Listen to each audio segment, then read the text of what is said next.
Oui, Jésus.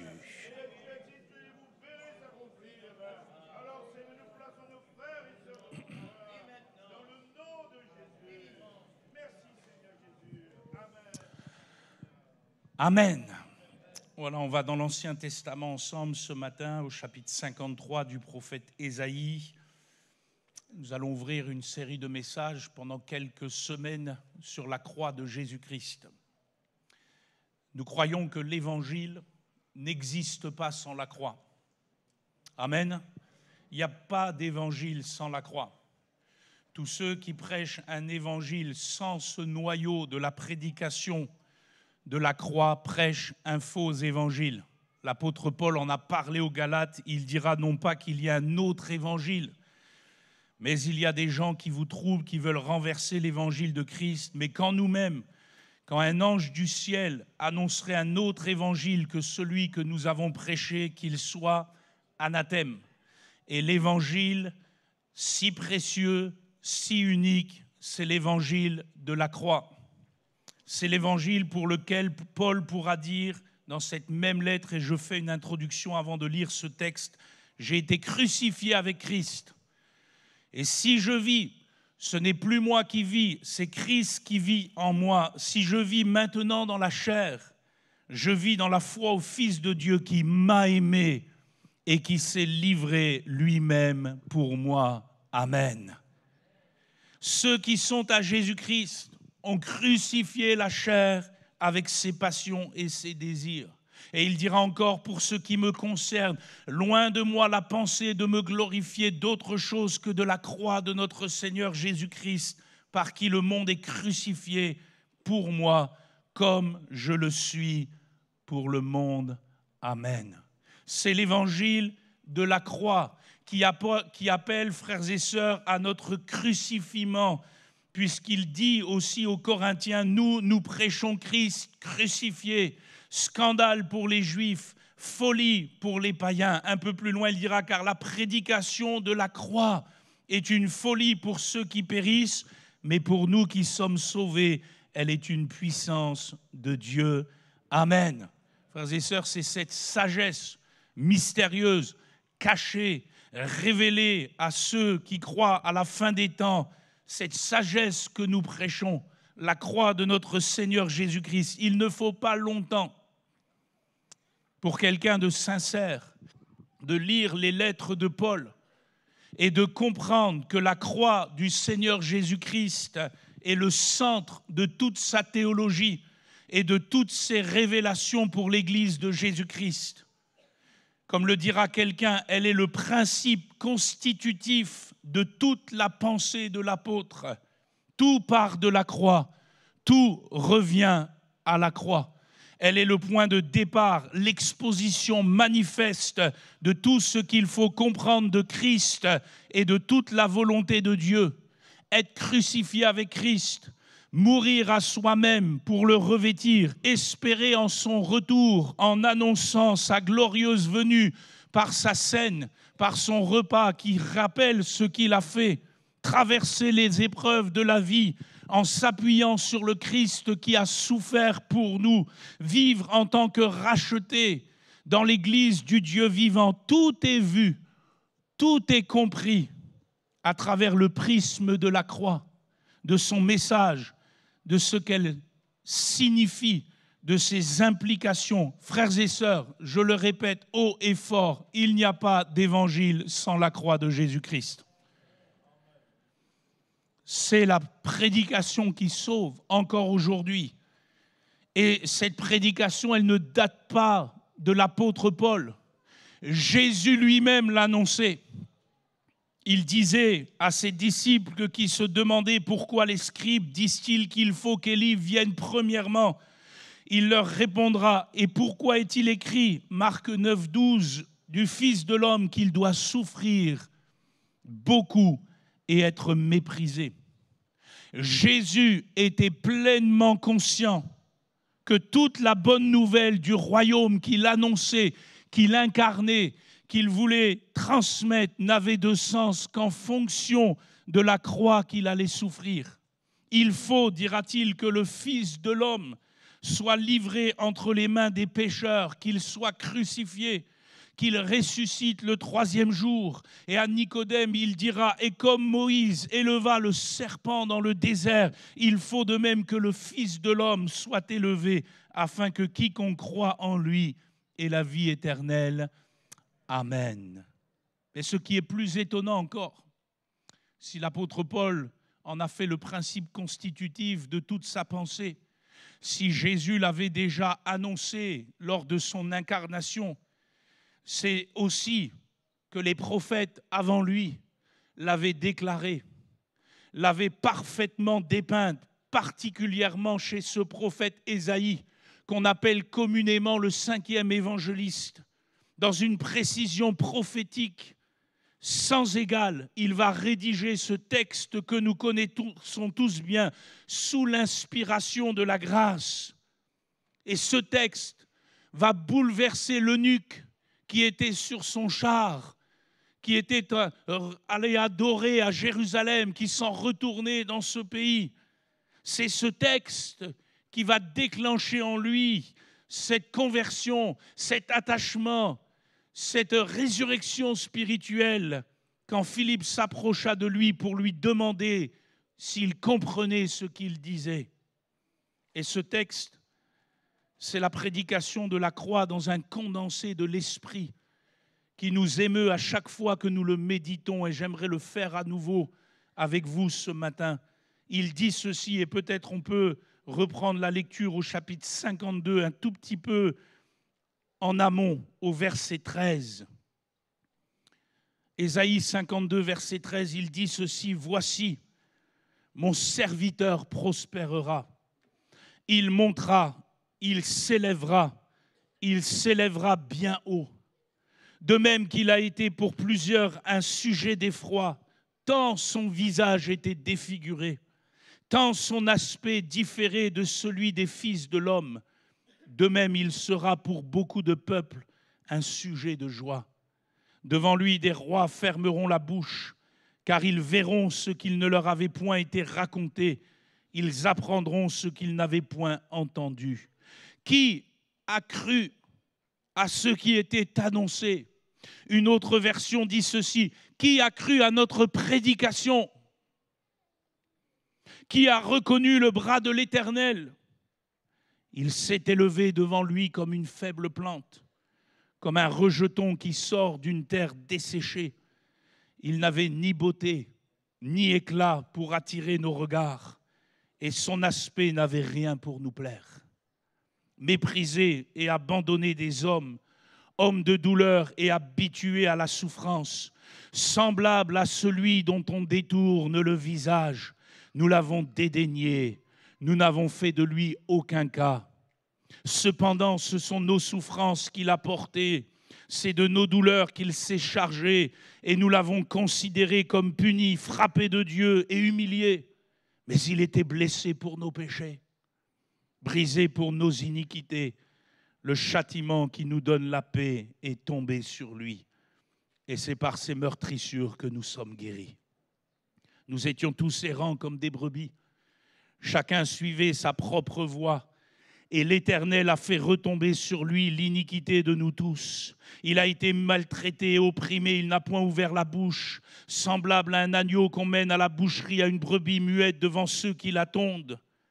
Il n'a point ouvert la bouche. Il a été enlevé par l'angoisse et le châtiment. Et parmi ceux de sa génération, qui a cru qu'il était retranché de la terre des vivants et frappé pour les péchés de mon peuple? On a mis son sépulcre parmi les méchants, son tombeau avec le riche, quoiqu'il n'eût point commis de violence et qu'il n'eût point de fraude dans sa bouche. Il a plu à l'Éternel de le briser par la souffrance.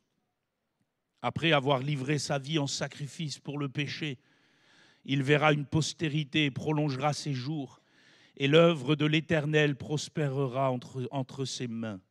À cause du travail de son âme, il rassasiera ses regards. Par sa connaissance, mon serviteur juste justifiera beaucoup d'hommes et il se chargera de leurs iniquités. C'est pourquoi je lui donnerai sa part avec les grands. Il partagera le butin avec les puissants parce qu'il s'est livré lui-même à la mort et qu'il a été mis au nombre des malfaiteurs, parce qu'il a porté les péchés de beaucoup d'hommes et qu'il a intercédé pour les coupables. Nous disons tous Amen. Frères et sœurs, quand nous considérons que ce texte a été couché par écrit bien des siècles avant la venue de Jésus-Christ sur la terre et son œuvre à la croix, nous ne pouvons être que bouleversés. Autant de détails, autant de précisions, autant de compréhension, autant de révélations de la croix, autant de perspectives divines sur l'œuvre du Messie souffrant. Comment cela est-il possible? Et nous le devons à l'inspiration du Saint-Esprit, de celui qui est troisième personne de Dieu, Dieu l'Esprit, omniscient, omniprésent, omnipotent, au même titre que le Père et le Fils, inspirant les prophètes avant même la venue de Jésus, pour montrer aux hommes, pour prêcher aux hommes, avant même la venue de Jésus, ce qui attendait le Messie, ce qu'il allait accomplir pour le peuple. Et ce passage d'Ésaïe 53, il est à mettre au même rang de qualité prophétique que le psaume 22, dans lequel jaillit le cri du crucifié. Mon Dieu, pourquoi m'as-tu abandonné? Dans ce texte, au verset 15 du psaume 22, David, l'homme selon le cœur de Dieu, inspiré par le même esprit prophétique, dira ceci: je suis comme de l'eau qui s'écoule. Et c'est Jésus qui parle à la croix, et tous mes os se séparent. Mon cœur est comme de la cire, il se fond dans mes entrailles, ma force se dessèche comme l'argile, et ma langue s'attache à mon palais. Tu me réduis à la poussière de la mort, car des chiens m'environnent, une bande de scélérats rôde autour de moi, ils ont percé mes mains et mes pieds. Je pourrais compter tous mes os. Eux, ils observent, ils me regardent, ils se partagent mes vêtements, ils tirent au sort ma tunique. Quelle précision!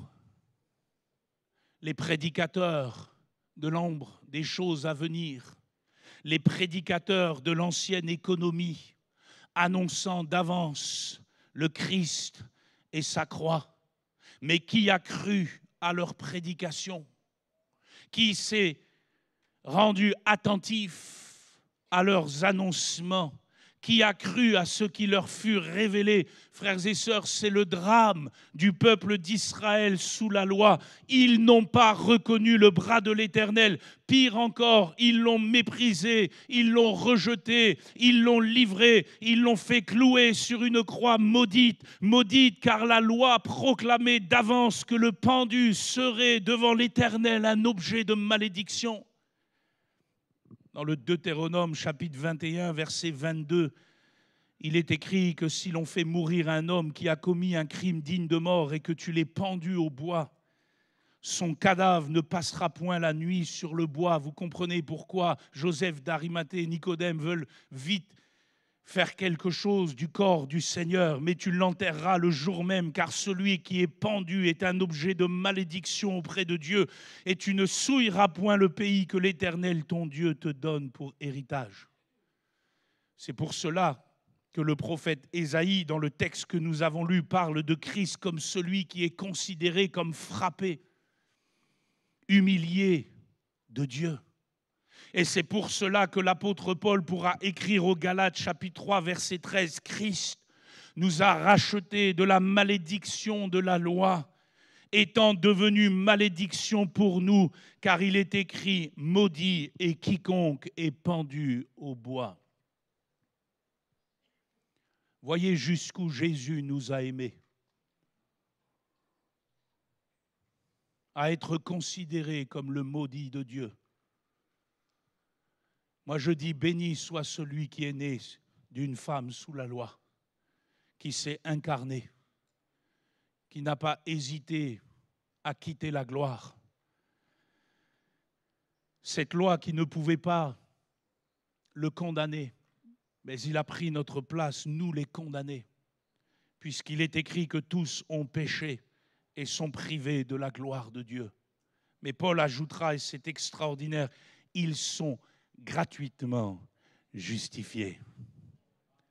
Ici, l'adverbe gratuitement n'est pas lié au coût, comme si ça ne nous coûtait rien. Non, non, c'est lié à la cause. Ils sont gratuitement, c'est-à-dire sans cause, de la part de Dieu. Il n'y a aucune raison de nous justifier, aucune raison logique. C'est l'amour gratuit, c'est l'amour bienveillant, c'est l'amour inconditionnel du Père. Ils sont gratuitement justifiés par sa grâce, par le moyen de la rédemption qui est en Jésus-Christ. C'est lui que Dieu a destiné par son sang à être pour ceux qui croiraient victime propitiatoire, c'est-à-dire une victime qui détourne la colère de Dieu, qui le rend propice afin de montrer sa justice parce qu'il avait laissé impunis les péchés commis auparavant au temps de sa patience, afin, dis-je, de montrer sa justice dans le temps présent, de manière à être juste, tout en justifiant celui qui a la foi en Jésus.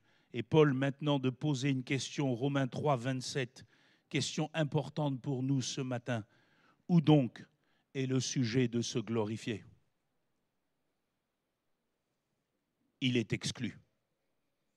Mon frère, ma sœur, cher ami, qui que tu sois jeune converti ou que tu sois au Seigneur depuis des dizaines d'années, qui que tu sois, quelles que soient tes expériences, quelles que soient tes révélations, quel que soit ce que tu as connu ou reconnu, on ne pavane pas devant la croix de Jésus-Christ. On s'incline, on s'humilie, on rentre en soi-même, on s'introspecte, on s'arrête, on considère attentivement ses voies, on s'examine pour voir si on est encore dans la foi. On ne se glorifie pas, on ne se congratule pas, parce qu'à la croix, ce sont nos péchés et nos souffrances qu'il a portés. C'est de nos douleurs qu'il s'est chargé. À la croix, frères et sœurs, on se voit dans l'horreur de son péché, mais on y voit aussi l'amour glorieux de notre Sauveur, qui s'est identifié pour nous, qui a traversé les ténèbres ce jour-là, qui n'étaient pas que des ténèbres physiques, matérielles, mais les ténèbres spirituelles du poids du péché du monde entier et de la condamnation que cela nécessite, à savoir une séparation d'avec Dieu. Et ô mystère infini, incompréhensible, ce jour-là, Jésus est abandonné de Dieu pour un temps. Il paye pour nos forfaits. Il paye pour nos iniquités. Il paye de notre condamnation. Excusez-moi de le dire ainsi, ce fut un enfer pour Jésus. Mais il l'a fait pour que tu ne connaisses jamais ce lieu de tourment, mais pour que tu rentres demain dans la félicité de Dieu et que tu puisses te tenir debout devant sa face, que tu n'aies plus à rougir de tes propres péchés, mais que tu sois lavé, sanctifié, racheté, et demain, par le même esprit, glorifié. Alléluia. Que son nom soit béni. Frères et sœurs, il n'y a rien de plus beau que la croix de Jésus-Christ. Nous n'avons pas d'autre message. En réalité, tous les messages que l'on peut greffer partiront toujours de la croix. Et j'aimerais revoir avec vous quelques points de ce texte prophétique donné par le prophète des siècles avant la venue de Jésus. Qu'a-t-il compris? Qu'a-t-il prêché? Qu'a-t-il annoncé? Premièrement, dans ce texte d'Ésaïe, le prophète a prophétisé la souffrance immense de Jésus-Christ. Il va le dire avec ces mots défigurés. Homme de douleur, semblable à celui dont on se détourne le visage. 700 ans avant que Jésus ne vienne et qu'il ne soit conduit au lieu appelé le crâne, Le prophète avait annoncé sa terrible souffrance qui provoquerait le dégoût de tous ceux qui le verraient. Lui, le précieux rejeton de Dieu, le bien-aimé du Père, serait le méprisé des hommes. Tous l'abandonneraient, tous se détourneraient de lui. Et c'est ce qui s'est passé. Quand il fut minuit à midi, ce vendredi de Pâques, plus personne n'osa rester en face du crucifié. Le visage défait, le corps déchiqueté, après l'agonie de Gethsémanée, puis celle du prétoire. Voici maintenant l'instant de supplice. Combien douloureux le visage ensanglanté sous la couronne d'épines, brisé, le corps déchiré par les lanières armées des pointes du fouet. Comme le dira si bien quelqu'un, voyez le poteau noirci, maculé du sang du condamné. Voyez les bourreaux autour de la victime que Pilate vient de leur livrer. Ils arrachent ses vêtements, ils lient ses mains, ils poussent le condamné vers le poteau d'infamie. Ils l'y attachent si étroitement qu'il ne peut faire un mouvement. Les clous sont alors enfoncés dans ses mains, dans ses pieds. Il est élevé entre ciel et terre. La lance est plantée dans son côté. Il expire en solitaire. Ô amour insondable, que n'as-tu pas souffert? Mais pourquoi? Ou plutôt, pour qui? Parce que le prophète est très clair dans ce texte. Pour son peuple. Pour ses brebis. Pour ceux qui l'aiment. Pour toi. Pour moi. Pour chacun de nous. Pour la bonne et simple raison, nous l'avons lu, que ce sont nos souffrances qu'il a portées. Quelles souffrances? Pas seulement des souffrances physiques, ce sont nos souffrances spirituelles qu'il a portées, dues à notre propre péché, ce péché qui nous avilit, ce péché qui nous défigure, ce péché qui nous horrifie, ce péché qui nous meurtrit, qui nous laisse des coups, des bleus dans l'âme, ce péché qui nous perce de tous côtés, ce péché qui nous réduit à néant, ce péché qui nous humilie au point de nous haïr nous-mêmes, car qui peut s'aimer dans son péché? La souffrance du crucifié révèle l'horreur du péché. Elle montre au grand jour l'horreur du péché devant la face de Dieu. Parce que ce qu'il faut comprendre, frères et sœurs, c'est que depuis que le péché est entré dans le monde, le péché a rendu, excusez-moi, moche l'homme devant Dieu. Tu es moche dans ton péché, mais tu es beau dans la justice de Jésus-Christ. Béni soit celui qui a dit, sous la même plume du prophète Ésaïe, chapitre 50, verset 5, « Je n'ai point résisté, je ne me suis point retiré en arrière, j'ai livré mon dos à ceux qui me frappaient et mes joues à ceux qui m'arrachaient la barbe. Je n'ai pas dérobé mon visage aux ignominies et aux crachats, mais le Seigneur l'Éternel m'a secouru. C'est pourquoi je n'ai point été déshonoré. C'est pourquoi j'ai rendu mon visage semblable à un caillou, sachant que je ne serai point confondu. » Amen. Tu veux une preuve à l'amour de Dieu? Il s'est humilié jusqu'à être défiguré à cause de ton péché. Lui, le plus beau des fils de l'homme. Il s'est humilié au point qu'à cause de ses souffrances, on a détourné le regard. Il s'est humilié jusque-là. C'est ainsi que Ésaïe prophétise deuxièmement le caractère substitutif de la croix. Ce que cela signifie tout simplement que l'œuvre de Jésus-Christ à la croix a profondément été faite pour d'autres, pour toi, pour moi. C'est ce qu'on entend par ce terme substitutif. Il a pris notre place. Ce sont nos souffrances qu'il a portées. C'est de nos douleurs qu'il s'est chargé. Il était blessé pour nos péchés, brisé pour nos iniquités. Le châtiment qui nous donne la paix est tombé sur lui. Alléluia. Frères et sœurs, chers amis, considérez cela. Vous allez comprendre une des paroles de Jésus-Christ sur la croix. Le plus grand péché de tous les hommes, c'est d'avoir crucifié le prince de la vie. Ce sont nos péchés qu'il a portés. Notre plus grand péché, au-delà de ces péchés-là, c'est d'avoir participé spirituellement à la crucifixion du Fils de Dieu. C'est pour cela que Jésus, sur la croix, agonisant entre ciel et terre, sa première parole, c'est de dire « Père, pardonne-leur, ils ne savent ce qu'ils font ».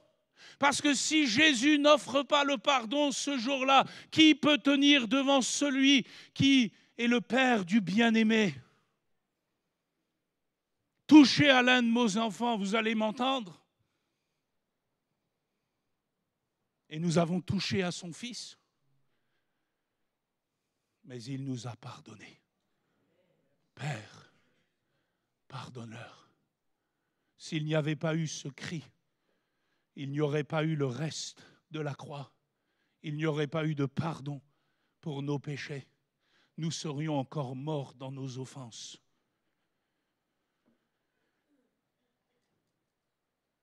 Mon frère, ma sœur, réalise ce matin que Jésus n'avait pas besoin d'aller à la croix. Il était le pur, il était le juste, il était le saint. Si quelqu'un devait mourir de la sorte sur le bois maudit du calvaire, c'est toi, c'est moi. Mais le Saint-Esprit ne laisse subsister aucun doute dans ce passage prophétique sur les souffrances du Christ. C'est pour nous qu'il a fait tout cela. Il a pris nos péchés. Certes, le mot substitution n'est pas employé par le prophète, mais la vérité transpire. Celui dont le visage est défait porte nos maladies et nos douleurs.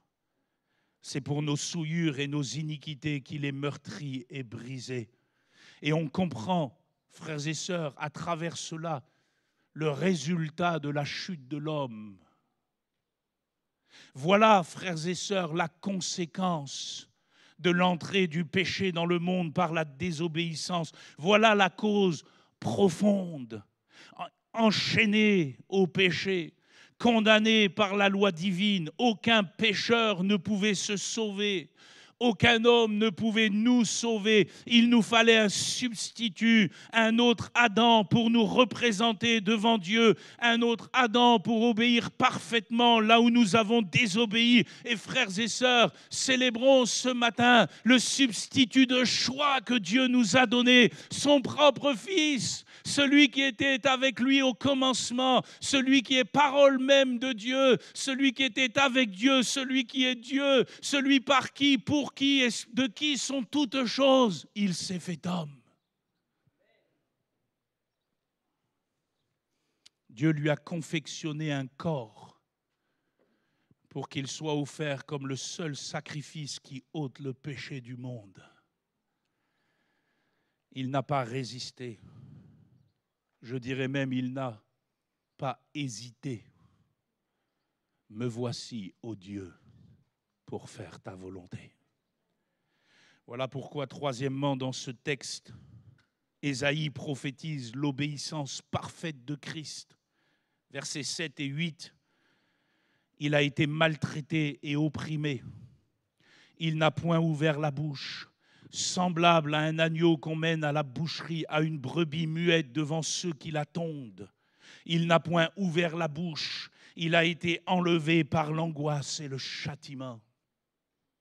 Et pourtant, s'il y en avait un qui pouvait parler, c'était lui. Mais face à la croix, Jésus ne s'est point dérobé. Il n'a ni rechigné, ni reculé. Il n'a pas cherché un moyen d'exil pour éviter le supplice. On ne l'a pas discrètement évacué dans une corbeille le long de la muraille pour échapper à une persécution.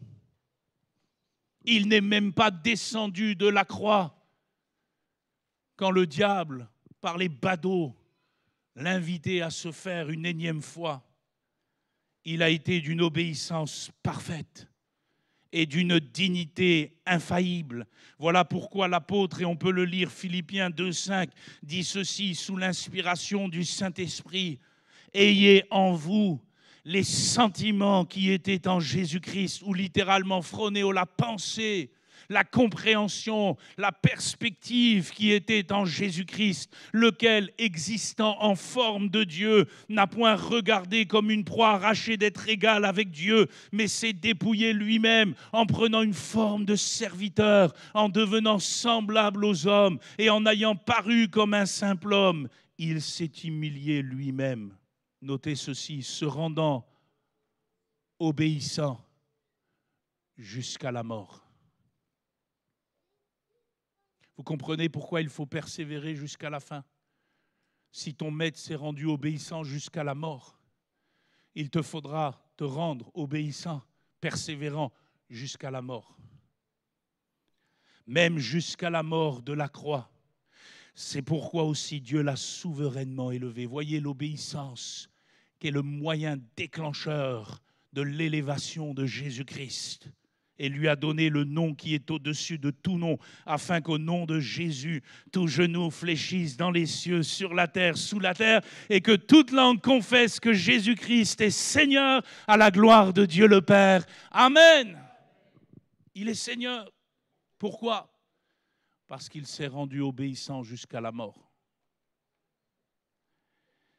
Voyez comment l'autorité spirituelle est liée à l'obéissance.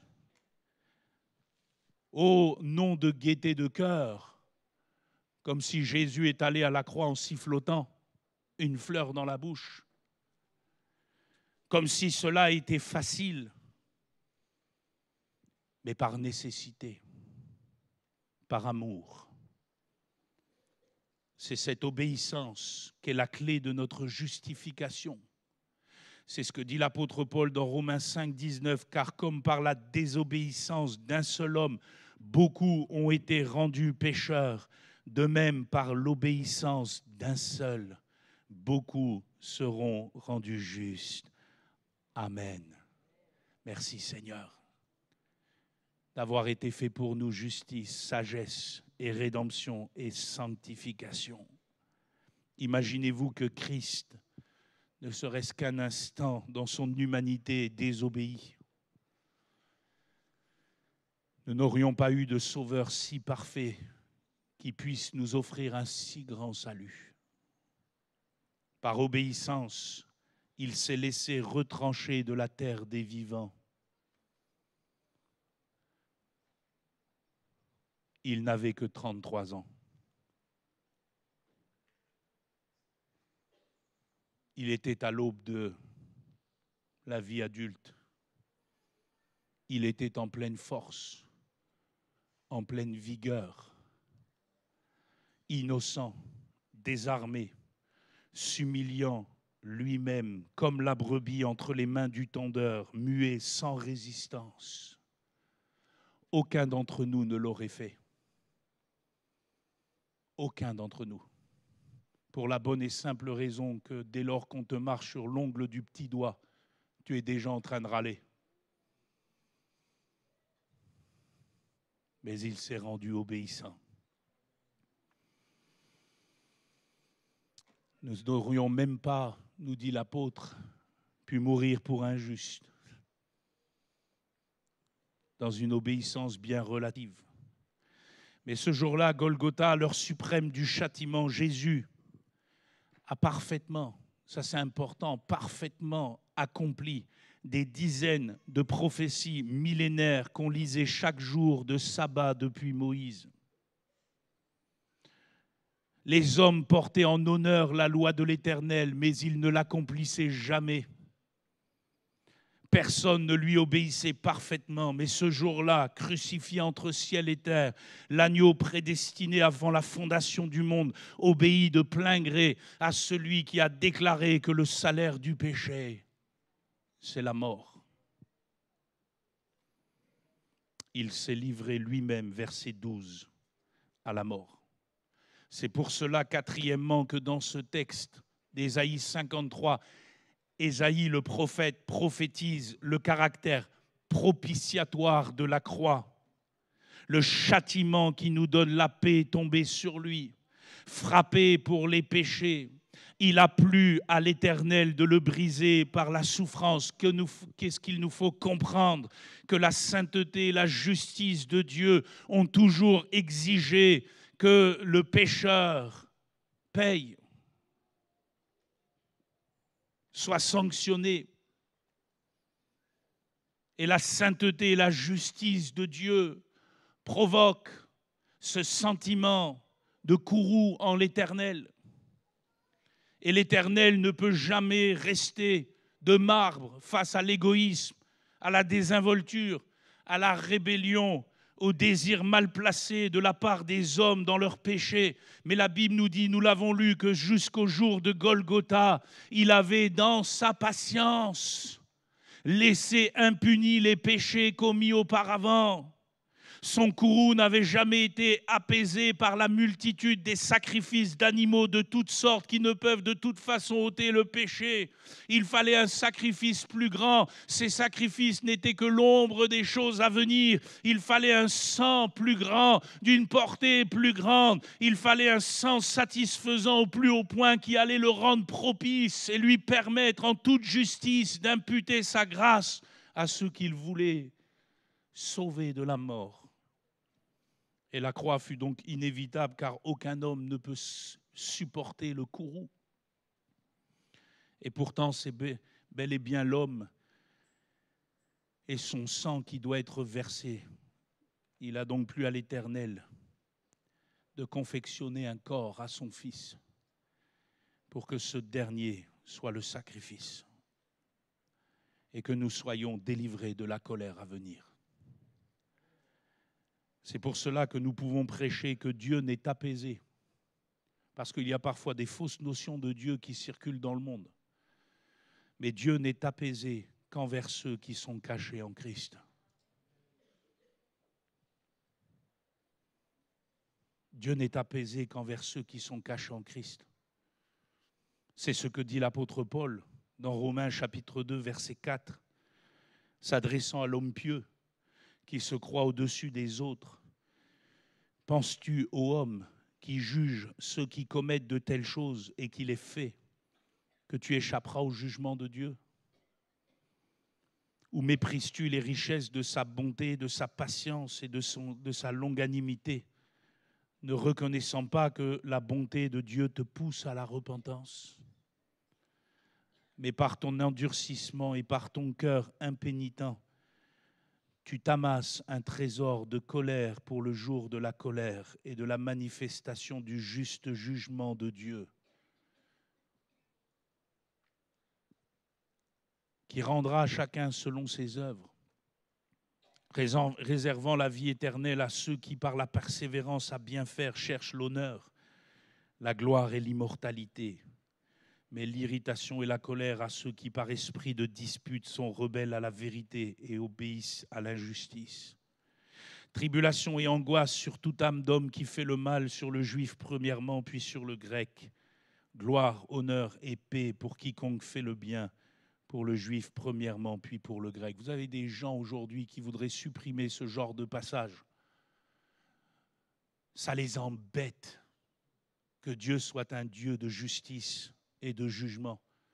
Ils ne veulent prêcher qu'un Dieu chamallow, bisounours, un Dieu bonbon,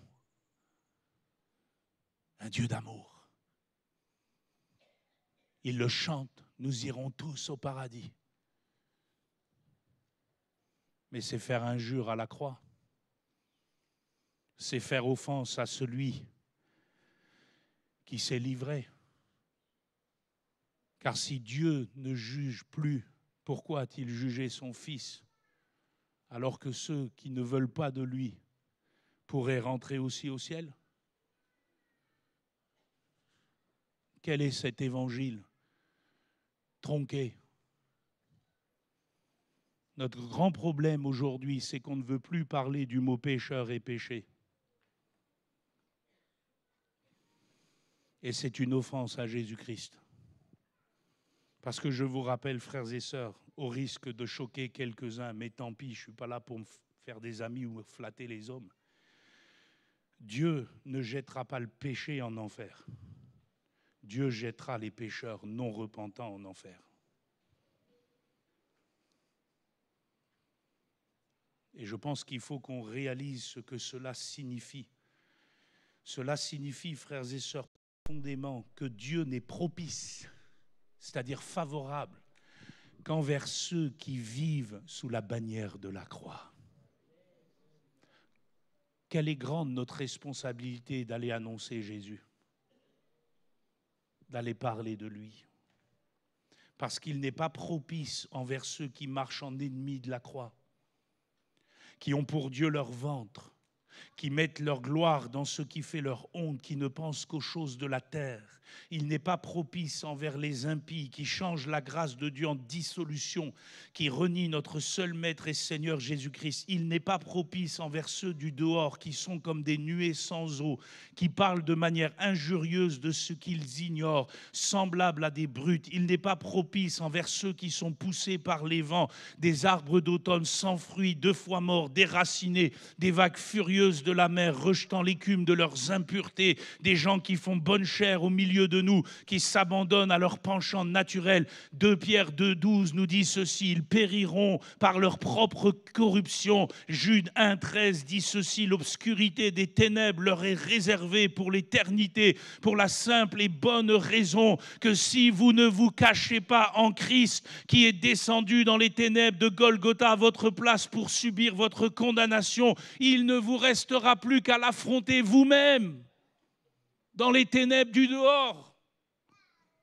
où il y aura des grincements de dents et des pleurs. Je n'ai pas honte de prêcher l'enfer, parce que si l'enfer n'était pas réel, Jésus ne serait pas descendu du ciel.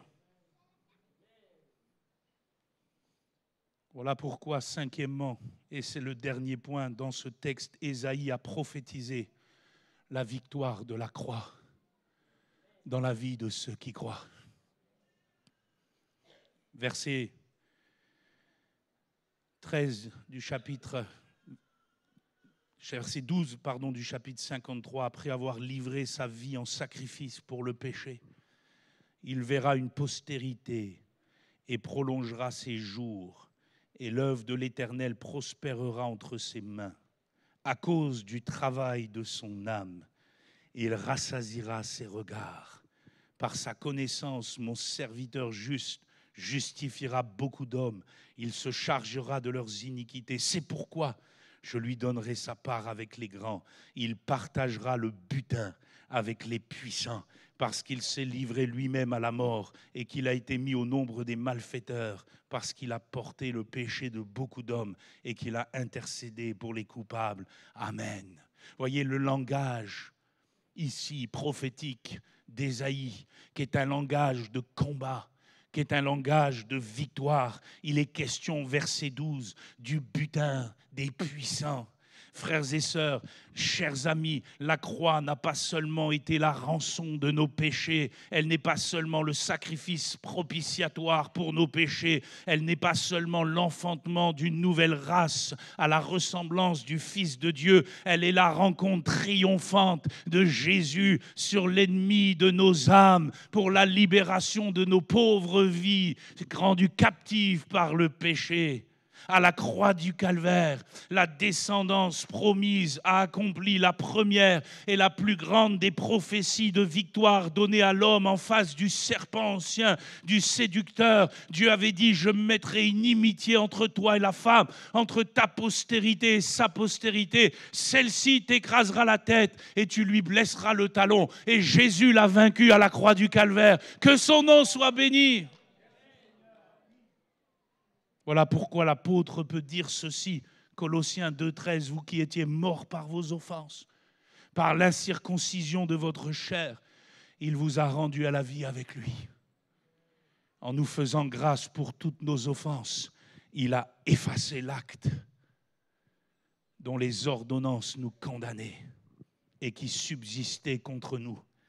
Il l'a détruit en le clouant à la croix. Il a dépouillé les dominations et les autorités.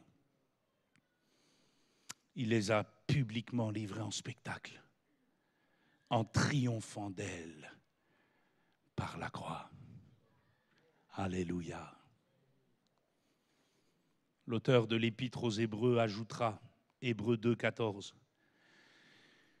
Ainsi donc, puisque les enfants participent au sang et à la chair, il y a également participé lui-même, afin que par la mort, il anéantit celui qui a la puissance de la mort, c'est-à-dire le diable, et qu'il délivra tous ceux qui, par crainte de la mort, étaient toute leur vie retenus dans la servitude. Amen. Pourquoi nous ne craignons plus la mort? Parce que Jésus l'a vaincu. Parce qu'il est sorti vivant du tombeau. Et c'est pour cela que nous croyons à la glorieuse résurrection des croyants. Lorsqu'il reviendra, l'agonie de la croix a été le champ de bataille de notre Sauveur. Le travail de son âme, il a combattu pour nous. Les fruits sont éternels. Il verra une postérité. Il prolongera ses jours. Son sacrifice est une semence qui porte des fruits bénis. Le bois maudit du calvaire est devenu l'arbre béni de la grâce. Jésus l'avait annoncé. Jean 12, 24, si le grain de blé qui est tombé en terre ne meurt, il reste seul. Mais s'il meurt, il porte beaucoup de fruits. Que nous reste-t-il? C'est la conclusion. Mourir à nous-mêmes, porter notre propre croix, notre propre crucifiement. Celui qui aime sa vie la perdra. Et celui qui hait sa vie dans ce monde la conservera pour la vie éternelle. Je vais conclure. Pendant ce temps, les musiciens, les choristes, notre frère le pasteur Julien va venir. Et je conclus. Frères et sœurs, ils sont inexcusables. Celles et ceux qui ont entendu le prophète Ésaïe en son temps. Ils sont inexcusables. Celles et ceux qui n'ont pas reconnu le bras de l'Éternel, qui n'ont pas écouté à la prédication de la croix du prophète. Quelle ne sera pas leur honte dans le ciel au jour du grand jugement, lorsqu'ils baisseront leur tête pour n'avoir pas reconnu le Seigneur. Pire, pour l'avoir crucifié. Alors, pour nous qui croyons, frères et sœurs, la croix, c'est notre gloire. Ne parlons pas d'une chaîne autour du cou, nous ne parlons pas d'un morceau de bois sur une devanture de salle. Nous parlons de l'œuvre de Jésus-Christ. C'est notre gloire. C'est notre victoire. C'est notre délivrance. Frères et sœurs, la croix devant nous, le monde derrière nous. Nous voulons marcher en vainqueur. Le Seigneur t'a donné toute l'autorité pour marcher en vainqueur sur le péché. Tu peux marcher en vainqueur face à l'ennemi de ton âme. Bientôt, il écrasera Satan sous tes pieds. Ne veux-tu pas résister? Ne veux-tu pas combattre? Ne veux-tu pas te dresser? Ne veux-tu pas briller? Ne veux-tu pas proclamer? Peut-être quelqu'un a besoin de faire la paix avec Dieu ce matin. Je t'en prie au nom de Jésus, sois réconcilié avec Dieu par l'œuvre de Jésus-Christ. Tu ne peux pas rembourser la somme de tes péchés.